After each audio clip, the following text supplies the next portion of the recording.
Welcome to day 8, coming at you from outside today. It's a wonderful day outside.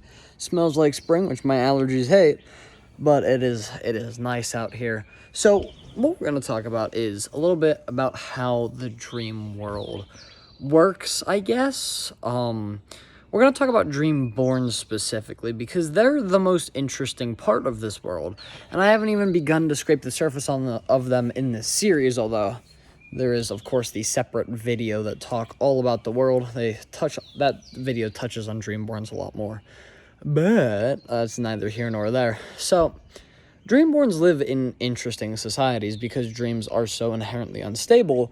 They have a hard time finding permanent residencies, so oftentimes they'll bounce from dream to dream, trying to find what they call permanent dreams, which are honestly rare enough that not most Dreamborns will never find one in their lifetime, but oftentimes permanent dreams will have little societies of Dreamborn, the few that can actually make it to that kind of living area. But a lot of them actually will end up living on airships. There's a big business for that because airships can flow free of the stream of consciousness while still maintaining control of which dream you want to fly to.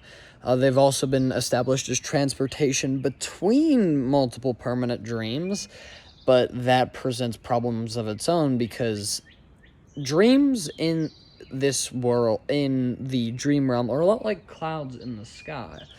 They're never in one place for long, so plotting a course to a permanent dream, it'd be like a cloud that's in the sky forever. It would still be moving, and it would change speed depending on the pace of the clouds. So, you end up with the problem of, well, how do you plot courses? And Dreamborn barely have figured out how to do it, but they figured out enough to be able to move in somewhat consistent manners between different places. But it's not uncommon for a whole ship of Dreamborn to get lost.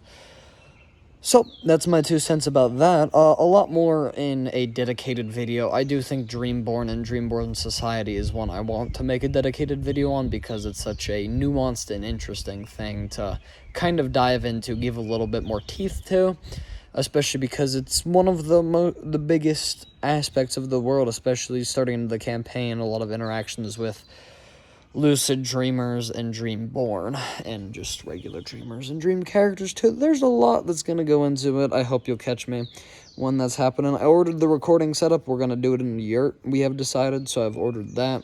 You'll get a tour when everything's all set up, but that is the last of my money that's allotted to the Air Dreamer, so I guess I'll just have to make more for it.